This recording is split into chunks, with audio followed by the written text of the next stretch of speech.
ओम नमो नारायण। सभी गोस्वामी बंधुओं को श्री सेवासम धर्मधाम मंदिरम की ओर से ओम नमो नारायण। आज मैं आपको गोस्वामी गृहस्थ गुरु गीता गोस्वामी गृहस्थ गुरु गीता से कुछ छंद सुनाऊंगा और भूमिका में जो आमुख में जो लिखा गया है वो पहले पढ़ के सुनाता हूँ। तो आज केवल ये देखिए, ऋषि की परंपरा, ये गोस्वामी समाज ऋषि परंपरा के अंतर्गत आता है और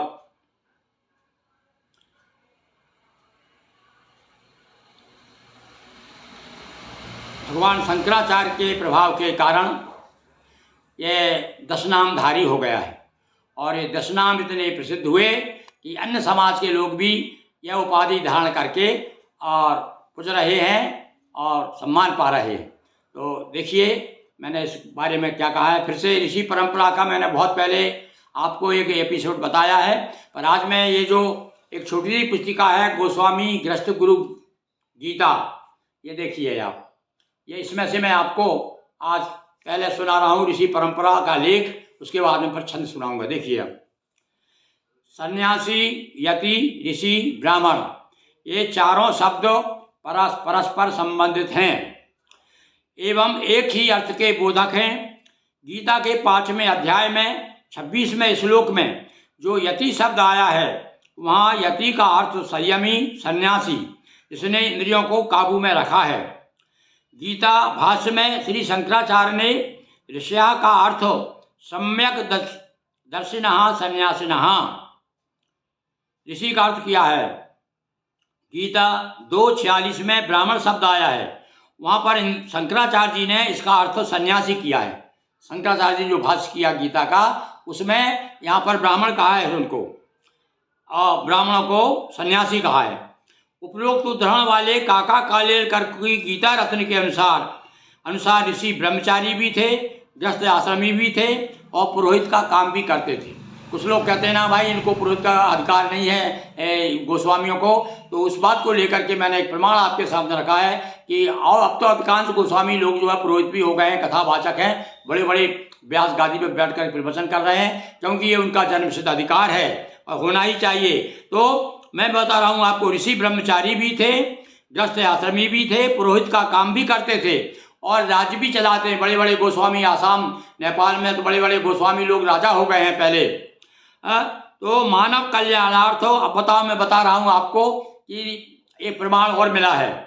मानव कल्याणार्थ ऋषियों ने 2 यज्ञों का आयोजन किया। 2 प्रकार के बड़े प्रसिद्ध यज्ञ थे उस समय। कौन कौन से? वाजपेय यज्ञ और गोसव यज्ञ। गोसव यज्ञ का वर्णन आता है उपनिषदों में। तो वाजपेय यज्ञ संपन्न कराने वाले वाजपेयी कहलाए और गोसव यज्ञ करता गोसावी कहे गए। आज भी महाराष्ट्र में गोस्वामियों को गोसावी ही कहते हैं। ये शुद्ध गोसव यज्ञ से जो यज्ञ होता था गोसव नाम का, उससे जो गोसव यज्ञ कराते थे, इसमें विशेष रूप से गायों की पूजन होती थी, गायों को दान दिया जाता था। गोसव यज्ञ में विशेष रूप से गायों की बहुलता हुआ करती थी। तो महाराष्ट्र में गोस्वामी जो हैं गोसावी कहे जाते हैं। शिव महापुराण में ब्रह्मा के भ्रूमध्य से पैदा होने वाले शिव का नाम ही मन्यु है। मन्यु वन में तप करने चले गए। इस अवधि में स्त्री त्याग किया। तपस्या से लौटने पर ग्रस्त हुए, संतति पैदा की। यही संतति सन्यासी ब्राह्मण, सुररंध्र ब्राह्मण, ऋषि ब्राह्मण, तापस ब्राह्मण, ऋषि कल्प ब्राह्मण, गोस्वामी ब्राह्मण आदि अनेक संज्ञा से विभूषित होकर सन्यासी के रूप में 10 नामधारी के रूप में जानी जाती है। अधिकांश लोग इनको बाबा जी कहकर, और बाबा जी यानी सन्यासी, वो सन्यासी के रूप में गृहस्थ सन्यासी हैं। और इन लोगों ने भी मान लिया कि भाई हमारा ब्राह्मणों से एक अलग हो गई, एक जाति अलग हो गई और हमारा ब्राह्मणों से कोई संबंध नहीं है। अरे बंधु, जिस प्रकार से ज्योतिया का सनार से संबंध नहीं है, सरयू पारी का भार्गवों से संबंध नहीं है, इसी प्रकार से मान करके चलिए ये हमारा एक अलग समाज है। ये भी मूल रूप से ब्राह्मण ही है, पर इन्होंने स्वामी जगत गुरु शंकराचार्य का मतलब कहना चाहिए आश्रय लिया, उनके 10 नाम धारण किए, इसलिए ये लोग जो है गोस्वामी कहे गए, सन्यासी कहे गए। पर मूल रूप से और बात बताएं आपको कि केवल सन्यासी का अधिकार ब्राह्मणों को ही है, क्योंकि सन्यासी का जो पद है वो ब्राह्मणत्व से ऊपर का पद है, और इसलिए अपने को ये मानने में किंचित भी बुराई नहीं। हाँ, कुछ लोग जरूर कहते हैं अरे भाई गोस्वामी तो जो है ब्राह्मणों के भी पूज्य हैं, इसलिए उनको नमन नहीं करना चाहिए। ये धारणा छोड़ दें हम, क्योंकि हमारे आचरण उतने अभी नहीं है। हम समाज में देखते हैं कि हमें ब्राह्मणत्व तो है ही नहीं अभी, और हम अब कैसे अपने आप को हाँ, ये बात जरूर है कि भाई संस्कार से हमारे बाप दादे कभी रहे होंगे बहुत बड़े पूज्य। तो आज भी जो भैया चमत्कार को नमस्कार है, आज भी जो योग है आचरण है जिनका बड़े बड़े आज भी ग्रस्त गोस्वामी हैं जिनको ब्राह्मण लोग प्रणाम करते हैं। क्यों करते हैं प्रणाम? क्योंकि उनमें उतना गुण है, उनमें उतना उनका चरित्र है, उतनी विद्वता है।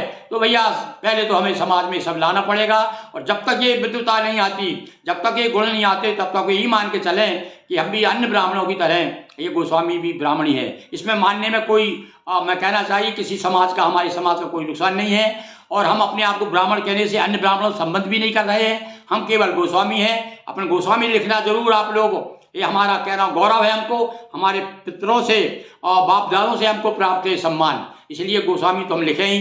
पर साथ साथ में आप अपना ब्राह्मणत्व अपने आप पैदा कीजिए, तो अपने आप लोग दूसरे आपके सामने झुकेंगे। तो इस प्रकार से तो जो मूलतः ब्राह्मण है, किंतु शंकराचार्य के व्रक्त दश नामी दल के प्रभाव में अपने स्वत्व को भ्रष्मत किए हुए। हाँ, अब ये बात जरूर कभी कभी क्या टकराहट कहाँ हो जाती है कि किसी मठ में जो विरक्त कोई दशनामी सन्यासी था, और विरक्त किसी कारणवश वो च्युत हो गया, यानी कहना चाहिए ग्रस्त हो गया, और किसी भी हो सकता है जो संपर्क में उसके महिला आई, पानी भरने वाली हो या भोजन बनाने वाली ब्राह्मण हो, जो भी आई, मतलब को बड़े बड़े पैसे वाले लोग थे ये बड़े, इन लोगों को इनके चमत्कारों से प्रभावित होकर के और नवाबों ने, राजाओं ने इनको बहुत सारे धन दौलत दी। तो ये गद्दी के जो महंत हैं, उनके जो बच्चे हुए हैं वो ग्रस्त हो गए, तो वो अपने आप को जरूर मानते हैं कि भाई हम ब्राह्मणों को पूज्य। अरे पूजते तुम्हारे बाप दादे रहे होंगे भैया पूजो, पर अब तुम्हारी क्या स्थिति है, तुम भीख मांगते फिर रहे हो है। अब तुम्हारे अंदर यदि वो गुण आ जाए, वो चमत्कार आ जाए, तो आज भी ब्राह्मण का सारा संसार और आपको नतमस्तक हो जाएगा। तो बंधुओं, ये इस कारण से ये लोग जो जरा थोड़ा सा जो मेहनत अपने आप को मेहनत कहते हैं, वो लोग जरूर एतराज़ करते हैं, और उनका क्या एतराज़ करना जरूर ठीक भी है। क्यों ठीक है कि भाई आज भी वो मेहनत लोग उस गादी पर विराजमान है, उस गादी की महिमा है, गादी को देखकर लोग प्रणाम करते हैं, तो उनका सोचना ठीक। पर हम जैसे साधारण गोस्वामी जो अपने गांव में किसानी करते हैं और दूसरा काम धंधा करते हैं, उनको लोग बाबा जी क्या कहते हैं, तिरस्कार करते हैं। क्योंकि उनको खुद को नहीं मालूम कि हम तो मूल रूप से ब्राह्मणी से तो हम सन्यासी हुए भाई, तो इसलिए हम तो पूज्य तो है ही, पर तुम समाज में जब आपका सम्मान कब मिलेगा, जब हम ब्राह्मणत्व लाएंगे, अपने आप को, अपने आचरण सुधारे जिस प्रकार से। और आप तो देखो, आप हमारे समाज में तो वही सन्यासी के पुत्र होने के कारण आज भी समाज में अधिकांश जगह जो है समाधि दी जाती है। पर अब समय के साथ साथ मौका जैसा वक्त देखे आदमी, वैसा उनको अपना आचरण बदल देना चाहिए। अब हमारे यहीं नगर में बहुत सारे लोग जो है अब गोस्वामी लोग समाधि न दे करके और कहना चाहिए दाह संस्कार करने लगे। जब हमने इसका ये लेख लिखा था तो बहुत लोग हमसे नाराज हुए थे कि समाज में आप विकृति पैदा कर रहे हैं। अरे विकृति क्या, जब मजबूरी है, कहीं जगह नहीं है आपको, तब क्या करोगे आप? तो इस प्रकार से धीरे धीरे परंपरा भी बन जाती है। तो बंधुओं, हमारा तो कहना ये है कि ये गोस्वामी समाज बड़ा पूज्य समाज है, और पूज्य कब है, जब हमारे आचरण ठीक होंगे। तो कम से कम हम लोग मैं तो ये मानता हूँ कि ब्राह्मण की जो पदवी है वो बीए की योग्यता है, और गोस्वामी है वो जो है एमए की है। तो अब एमए कब प्राप्त करेंगे, जब पहले बीए कर लें। तो इसलिए मेरे विचारधारा ये है, और ये जरूरी नहीं कि आप इस विचारधारा को माने। आपको यदि उचित समझा है तो आप अपने हिसाब से अपने समाज में उस ढंग से रहें। बहुत बहुत ओम नमो नारायण। और आप मेरे विचारों से कितने सहमत हैं, और ये बात कहाँ तक सत्य है? यदि झूठ आपको लगे, कहीं असत्य लगे कि ये बात आप पंडित जी गलत कह रहे हैं, तो आप मुझे लिख करके जरूर बताइए, और मैं अपनी अल्प बुद्धि से उसका समाधान करने की कोशिश करूँगा।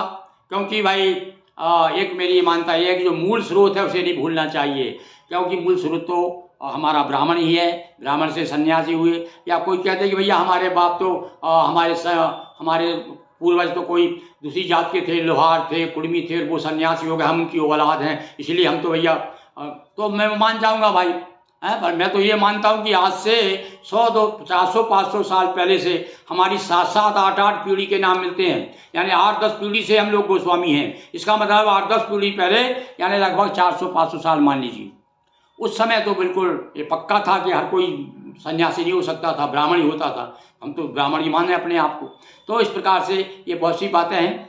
कभी और ऐसा समय आएगा और जो सज्जन चर्चा करना चाहें वो बड़े किसी नाराज़ी से नहीं, प्रेम के साथ प्रमाण के साथ अपन चर्चा करें, बैठें, बात करें, तो निश्चित रूप से मुझे लगेगा कि मेरी बात कहाँ तक सत्य है। यह आप लिख करके या फ़ोन करके या चर्चा करके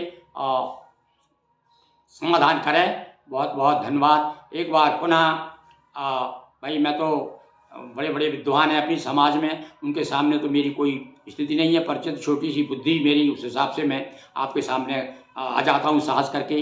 तो मेरे साहस को आप नहीं तोड़ेंगे। और एक बार पुनः ओम नमो नारायण।